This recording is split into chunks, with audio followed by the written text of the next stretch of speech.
우리 하나님 말씀 보겠습니다. 잠언 3장 19절에서 26절입니다.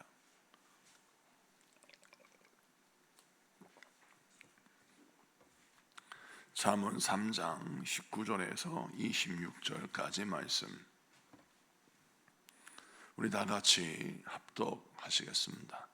우리 합독하십니다. 시작.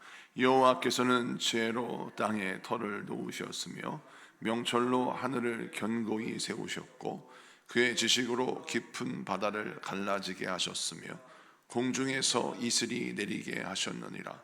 내 아들아, 완전한 지혜와 근신을 지키고 이것들이 내 눈앞에서 떠나지 말게 하라.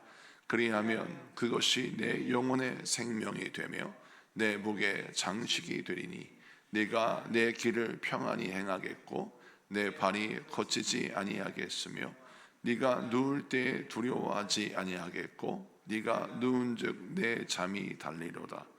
너는 갑작스러운 두려움도 악인에게 닥치는 멸망도 두려워하지 말라. 대저 여호와는 내가 의지할 이시니라. 내 발을 지켜 걸리지 않게 하시리라. 아멘. 자, 오늘은 잠언 3장 19절에서 26절까지 말씀을 통해서 그릇의 쓰임은 주인이 결정한다 라는 제목으로 말씀을 증거할 때 많은 은혜 받는 시간 되기를 바랍니다. 오늘 본문 말씀을 보면 19절, 20절에 독특한 표현이 등장합니다. 그것을 보면 여호와께서는 지혜로 땅에 터를 놓으셨으며 명철로 하늘을 견고히 세우셨다. 자, 여기에서 지혜라고 표현되지만 말씀으로 이해하자면 말씀으로 땅에 터를 놓으시고 말씀으로 하늘을 견고히 세우셨다라고 할 수 있습니다. 그리고 20절의 말씀을 보니까 그의 지식으로, 지식이라고 표현한 것도 역시 말씀이죠. 그의 말씀으로 깊은 바다를 갈라지게 하셨으며 공중에 이슬이 내리게 하셨다. 자, 19절, 20절 말씀을 종합해 보니까 하나님의 창조는 하나님의 말씀으로 이루어졌고 그 창조된 모든 세계는 하나님의 말씀으로 다스림을 받는다. 그 의미를 가지고 있어요. 요한복음 1장 1절 말씀을 좀 보시면 오늘 이 말씀 가운데 요한복음 1장 1절에 이렇게 말씀하고 있습니다. 태초에 말씀이 계시니라. 이 말씀이 하나님과 함께 계셨으니 이 말씀은 곧 하나님이시니라. 아멘. 자, 말씀으로 세상이 창조되었는데 그 말씀은 또 하나님이시다라고 말씀하고 있습니다.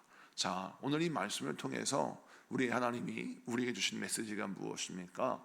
하나님은 천지를 창조하실 때 말씀으로 창조하셨고 또 그 천지를 말씀으로 운행하시고 또 다스리시고 또 지배하시고 통치하신다라는 것입니다.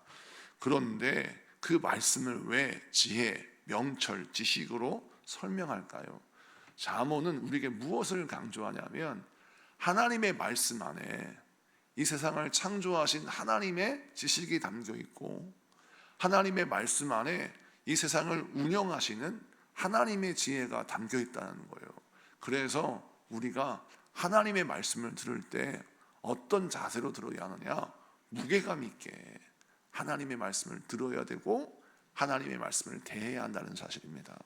어떤 마음의 자세를 가지고 말씀을 대하느냐에 따라서 그의 삶의 열매가 달라지는 거예요. 창조주 하나님이 나에게 말씀하십니다 라는 자세를 가지고 말씀을 들으면 창조의 은혜가 나에게 임하여 내가 선포하는 하나님의 말씀이 나의 인생의 모든 환경을 재창조하시는 하나님의 역사에 놀라운 통로가 되게 한다는 것입니다. 그래서 우리는 항상 하나님의 말씀을 듣고 선포할 때 내가 어떠한 무게감을 가지고 듣고 선포하는지를 잘 살펴보아야 합니다. 그런데 하나님을 경외하지 않는 사람은 하나님의 말씀을 들을 때 이렇게 무게감 있게 듣지 아니하고 가볍게 말씀을 들을 때가 있습니다. 그냥 들어도 되고 안 들어도 되는, 순종하면 좋지만 순종하지 않는다 할지라도 그닥 나에게 해가 되지 않는 이런 차원의 말씀으로 들으면 그 사람은 아무리 성경 말씀을 읽고 보고 들어도 그 말씀이 어떠한 역사가 나타나지 않습니다. 이유는 무엇입니까? 우리 하나님은 인격적인 하나님이시기 때문입니다. 우리 하나님은 우리에게 무엇을 강조하느냐? 하나님을 경외하며 하나님을 나의 아버지로 모시고 신앙생활하는 것이 중요하다고 말씀합니다. 그래서 21절에 이렇게 말씀합니다. 내 아들아, 완전한 지혜와 근신을 지키고 이것들이 내 눈앞에서 떠나지 말게 하라. 내 아들아 라는 표현을 썼죠. 자, 중요하게 다루는 말씀.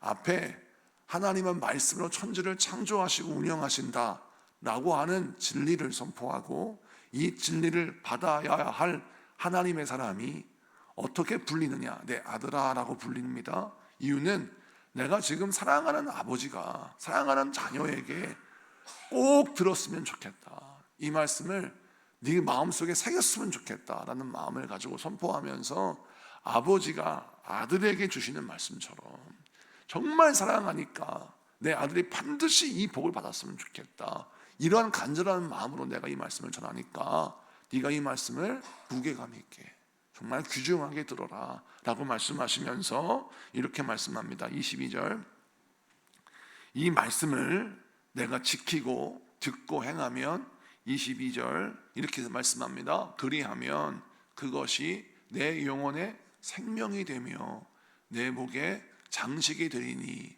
23절, 네가 내 길을 평안히 행하겠고 내 발이 거치지 아니하겠으며. 아멘. 자, 네가 어떠한 자세를 가지고 말씀을 듣느냐에 따라서 그 말씀이 너의 영혼의 생명이 되기도 하고 또 너의 인생의 영광이 되기도 한다라고 했어요. 오늘 말씀에 네 목에 장식이 되리니, 이건 무엇을 뜻하냐면, 자, 고대 시대의 목걸이는 그의 신분을 뜻합니다. 여러분, 예수님이 비유로 말씀하실 때 예수님께서 우리에게 비유로 말씀하실 때 잃어버린 한 데나크마의 비유가 있었지 않습니까? 우리가 생각할 때는 아니 그 목걸이에 한 드라크마를 잊어버렸다고 해서 막 주인이 그것을 찾고 또 그 한 드라크마를 또 얻었다고 해서 잔치를 벌이는 게 이해가 안 가는 거예요. 아니 잃어버린 동전을 주었다고 해서 잔치를 벌인다? 그러면 가성비가 안 받지 않습니까? 그런데 예수님 비유로 말씀하실 때 잃어버린 한 드라크마의 비유는 무엇을 뜻하냐? 자, 신랑이 신부에게 프로포즈할 때 10개의 드라크마를 목에 걸어줘요.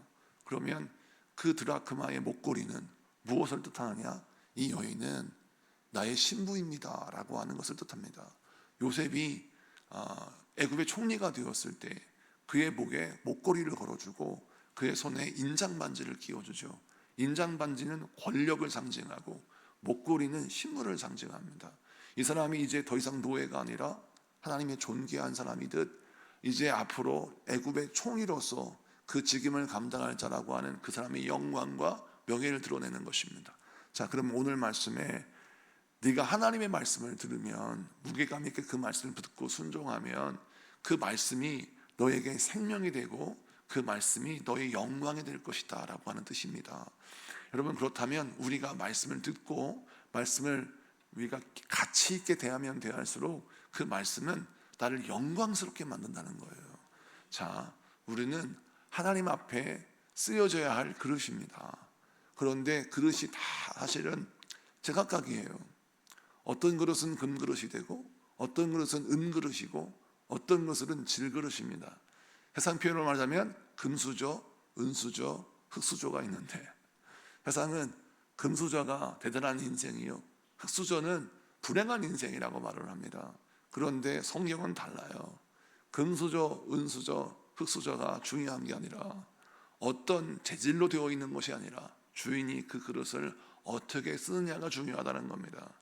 아무리 금수저라 할지라도 금그릇이라 할지라도 주인이 내가 이 금그릇을 하찮게 여긴다 라고 하면 그냥 개밥그릇이 될 수밖에 없는 것이고, 내가 이 질그릇을 귀하게 여긴다 라고 하면 왕의 찬을 담는 그릇이 될 수도 있다는 것입니다. 그래서 우리는 항상 어떤 인생을 살아가느냐, 내가 어떤 배경을 가지고 있느냐, 이거에 집중하지 말고 내가 하나님께 어떻게 쓰임 받느냐, 이거에 집중해야 하는 것입니다. 그런데 하나님께 쓰임 받는 자의 특징, 귀한 그릇이 되는 특징이 무엇이냐? 하나님을 대하는 자세가 다르다는 거예요. 세상이 제 아무리 자기의 지식을 자랑하고 세상이 제 아무리 자기의 배경을 자랑한다 할지라도 우리는 그리스도를 나의 배경으로, 예수님을 나의 자랑으로 삼고 주님 앞에 엎드려 기도하며 하나님을 귀히 여기잖아요. 그냥 하나님이 그를 귀히 여기십니다.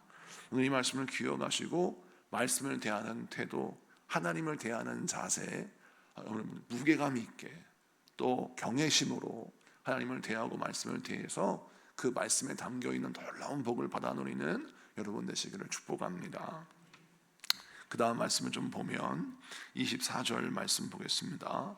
24절 다 같이 읽습니다. 시작. 네가 누울 때에 두려워하지 아니하겠고 네가 누운즉 내 잠이 달리로다. 아멘. 자, 이 말씀은 앞서 말했던 하나님의 말씀을 네가 바르게 듣고 행하며 경외심으로 말씀을 대하면 네가 누울 때에 두려워하지 않겠고, 이게 무슨 뜻입니까? 누웠다는 것은 네가 잠을 잘 때, 여러분 무방비 상태 아니겠습니까? 깜깜한 밤인데 내가 잠이 들었는데 뭐 도둑이 드는지 어떤 일이 벌어지는지 내가 알 수 없어요.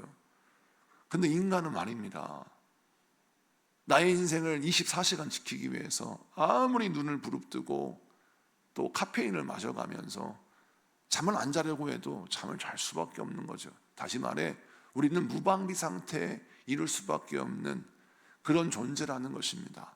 자, 그런데 그때 두려움이 있죠. 내가 잠을 잘 때 나의 창고를 누가 구멍을 뚫어서 훔쳐가면 어떻게 할까?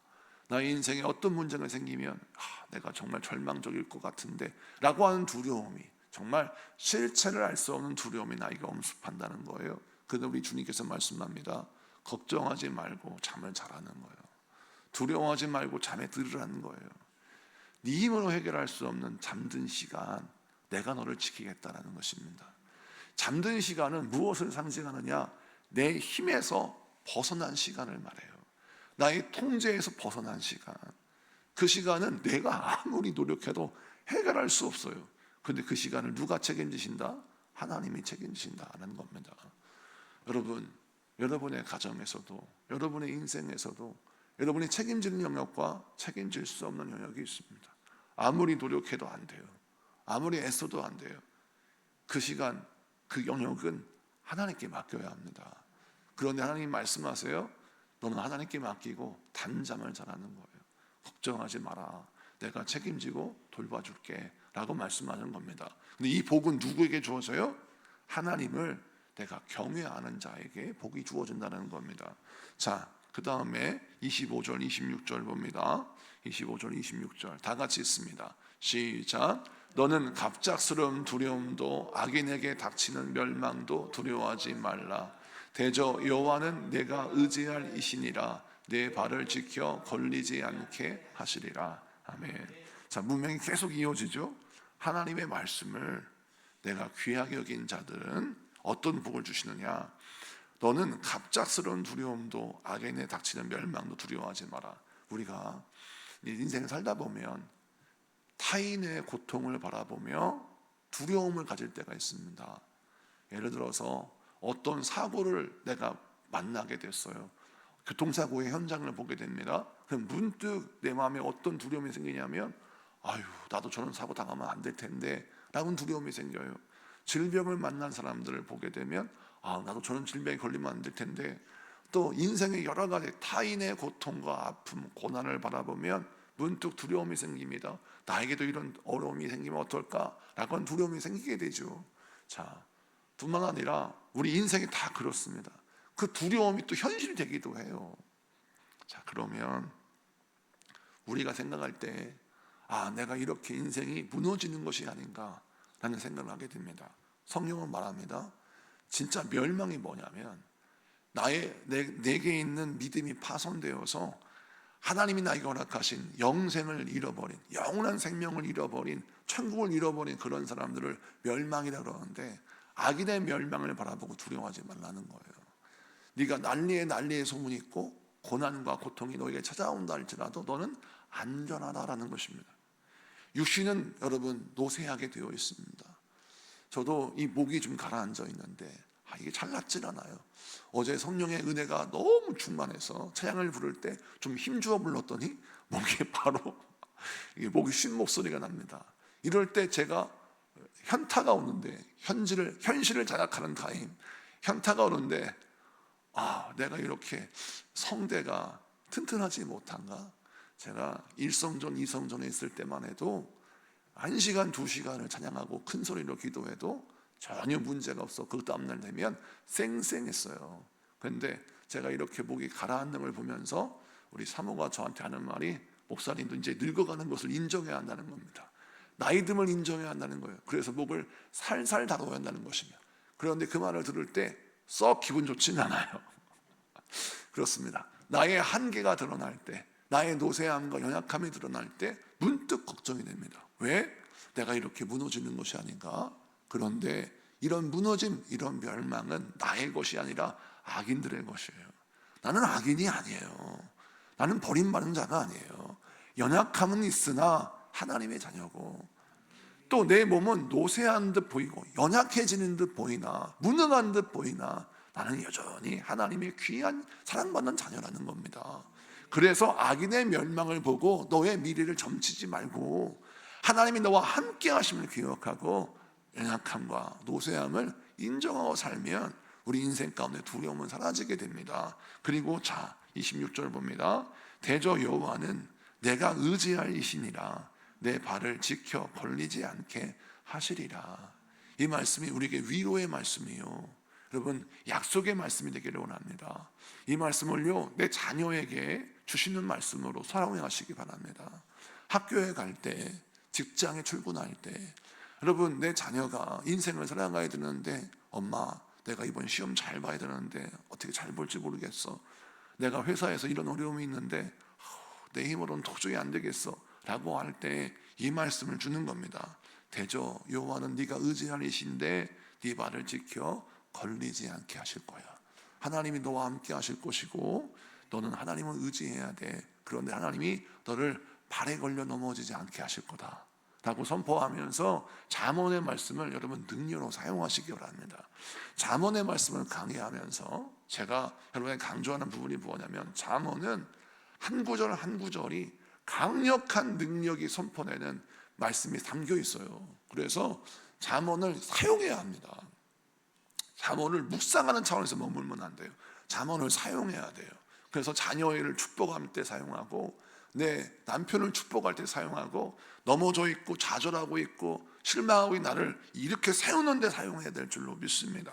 그리고 우리 인생에서 해석이 안 되는 모든 사건과 모든 상황 속에서 내 인생을 해석하는 말씀으로도 잠언을 사용해야 돼요. 그러므로 오늘 이 말씀을 기억하십시오. 실망하고 있는 내 영혼을 향하여 선포하세요. 연약한 나는 나의 영혼, 또 두려워하고 있는 나의 영혼을 선포하세요. 내 영혼아, 네가 정말 의지할 분은 주님밖에 없어. 하나님밖에 없다. 네 노쇠해져가는 너의 육신을 의지하지 말고 과거의 영광도 바라보지 말고 너를 더욱더 성숙하게 만들고 너를 세우시고 너를 사용하시는, 너를 귀히 쓰시는 그 하나님을 바라보라 라고 선포하며 여러분 자신을 위로하시고 격려하시는 여러분에게 축복합니다. 말씀 마치고 정리합니다. 저희 집에 여러 그릇이 있는데 신혼 때 처음 샀던 그릇이 여전히 저희 집에 있습니다. 저희 사모가 시집 올 때 사왔던 한국 도자기 촌스러운 장식이 있는 그 접시가 여전히 있어요. 그런데 다른 그릇도 있겠죠. 그런데 그 그릇을 버리지 않고 저는 그 그릇을 여전히 사용합니다. 그런데 그 그릇을 닦으면서 애착이 있는 건 뭐냐면 색깔도 바래고 누래지며 또 이제 이게 헌 그릇처럼 보여져요. 그런데 그것을 귀히 여기는 것은 추억이 담겨 있기 때문이에요. 여러분, 하나님과 여러분과의 관계에는 추억이 있어요. 하나님은 여러분의 몸이 도세해지고 약해지고 때로는 이가 나고, 그래서 누가 다 말하기를 새 그릇이 있는데 왜 이 헌 그릇이 좋다고 주인님 이 그릇을 사용합니까? 라고 했을 때 주인이 뭐라 할까요? 추억이 있어. 내가 정말 힘들 때 이 그릇을 사용했고, 이 그릇과 함께 했고, 이 그릇과 함께 내가 정말 즐거운 시간을 보냈다라고 말씀하시는 겁니다. 우리 하나님은 여러분이 약해도, 여러분이 부족해도, 여러분이 색깔이 파랬다 할지라도 하나님이 여러분을 귀히 여신 이유는 뭐냐면 여러분과 추억이 있기 때문입니다. 하나님이 정말 사람이 필요할 때 여러분이 쓰임받기 위해서 나섰고, 하나님께서 기도하는 사람을 찾으실 때 여러분이 기도했으며, 하나님께서 정말 많은 영혼들을 살리기 위해서 복음을 증거하고 우리 주님의 영광이 필요할 때 쓰임받는 사람들을 찾으실 때 여러분들이 쓰임받았어요. 그것이 하나님께 추억이 되었습니다. 그래서 우리 하나님 말씀합니다. 내가 너를 결단코 버리지 않을 것이다. 그것이 바로 하나님의 마음인 것입니다. 이 말씀 붙들고 우리 하나님과의 추억을 내 그릇에 간직하고, 여러분 나의 노쇠함과 색깔 바랜 것을 보고 묵상하지 말고 여전히 나를 사랑하시는 하나님의 신실하심을 바라보시며 승리하시는 여러분 되시기를 축복합니다. 기도합시다. 공동 기도문 다 같이 축복하며 또 선포하겠습니다. 다 같이 기도하겠습니다. 시작. 사랑의 주님, 저희의 삶을 주님의 손에 들려진 귀한 그릇으로 삼아주시니 감사합니다. 언제나 주님의 말씀을 겸손히 듣고 순종하여 주의 뜻대로 쓰임많은 주의 백성이 되게 하옵소서. 우리의 인생길을 평안하게 하시고 걸음걸음을 지켜 보호하여 주옵소서. 세상 속에서 만나는 두려움과 걱정과 염려를 믿음으로 이기게 하시고 끝내 주 안에서 승리하게 하옵소서. 언제나 우리를 사랑하시고 지키시며 보호하시는 예수 그리스도의 이름으로 기도드립니다. 아멘.